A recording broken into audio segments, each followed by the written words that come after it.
energy draining too. Like after the whole Rolling Loud weekend, I took Monday to just D&D all day. Like I slept, I watched TV. I see your story. You have me lying. You was like, I did nothing all day. Went just as planned. I was like, you're stupid, bro.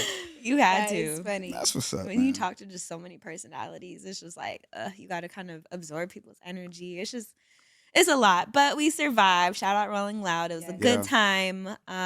Yeah, so now we here. Let's get into just talking about getting to know you a little bit more. Let's do it. We want to just know a little bit about your journey. Like, how did you end up in LA? How did you start your journey with, R&B and singing? Like, walk us through that. Well, funny story. And y'all gonna say, are you guys from LA? Yeah. Mm-hmm. Okay, y'all gonna say I'm from LA after I tell you. No, we're not. Because I heard you say you was like, I'm from Chicago, LA. Right. I've been waiting. I know. What does that mean? I was born in LA. Okay. I moved to Chicago in like second grade, and then I came back for high school. So I went to high school here, but I went to a performing arts high school, so I never went to no homecomings and stuff like that. Like I never did the going to basketball games. It's like really being a part of the LA community in that way. Like my brothers and sisters are from here. My dad's from LA, so like I always visited for summers when I was away. But Chicago, like I feel like I built my personality a lot there. And now obviously I'm like half LA girl, but then the Chicago side comes out a little bit. But yeah, I feel like I'm from both places. But Chicago also like was the place where I found my voice, I would say. Yeah. Because I was in choirs, gospel, like was heavily influenced by that. I was in church from Monday to Sunday, literally. Are you a church girl? Church girl. I know it doesn't look like I'm a church girl, but I love the Lord. Amen. I go to church every Sunday. Okay. But yeah, so basically I started in church. And then I've been recording since like 13 though, like recording music. Age 13? Yeah, age How old 13, are you now? Which is crazy. Dang, you're not supposed to ask me that. You don't know Scotty, that what the hell? Listen, man. Oh my God. Who's the interviewer here? You're going to answer these questions. You're going to like it. No, I'm not answering it. They can find out. Well, I already know. I chat GTP'd it. Exact. GT, whatever it is. Yeah. Yeah. Grok. Okay. But yeah, so grew up in church, and then I started going to, well, from the church, somebody was recording music. I've been blessed enough to always find somebody who believed in me, like, oh, let me put you in the studio. And so, yeah, I started recording at 13. And then really at like 16, 17, I kind of knew that this was what I wanted to do and make as a career. Really, since I was young, like my mom told me at like 7, I was like, I'm going to be famous. So I always knew I wanted to be famous. But I thought I was going to be a lawyer and a singer. Okay. A lawyer and a singer? Yeah, because I like to argue. Okay. I'm really good at that. It's like those are my best talents. Arguing and singing. I will argue. You gotta play down. Yeah, gotta play to the strengths. What sign are you? I'm a Taurus. So okay, yep. My mom is a Taurus. That woman can argue. Yep, and we're not letting up. We're not letting ever. Y'all are firm. Like yes. Crazy. And so now I got my first deal when I was like just turned 21. I had signed to Hitco, which was LA Reid's company back then. And then I was signed there for like 2 years or so.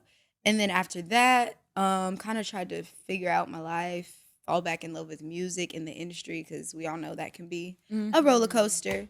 And then I just got signed again it's been a year now. Okay. To Geffen at Interscope.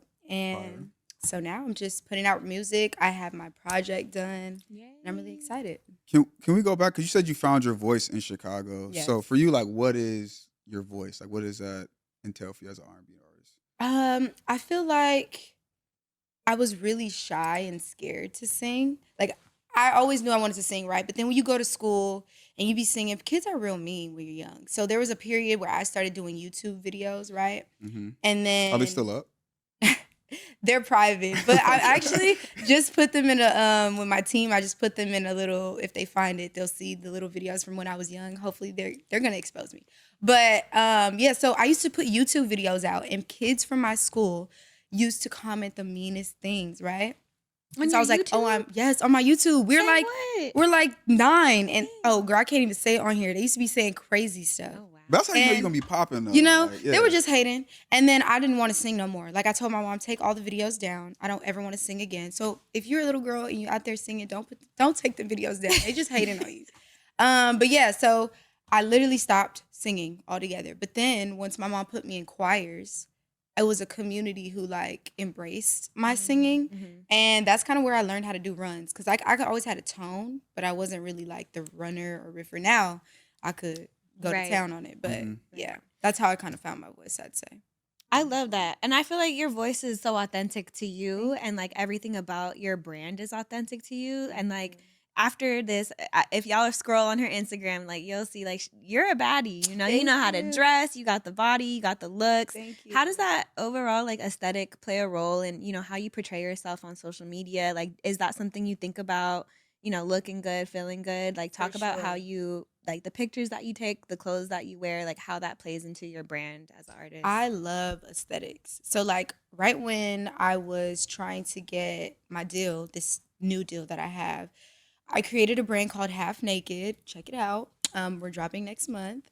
It's a jewelry brand. And when I kind of stepped into that, I like mapped out the creative direction and all these things. And I had already was into that with my own aesthetic, but it really made me lock into a thing and realize like, oh, I love the biker thing. Like my dad was kind of in a biker gang back in the day. And I'm like, okay, this is like a part of my brand. I love this leather. I love fur. I love certain things.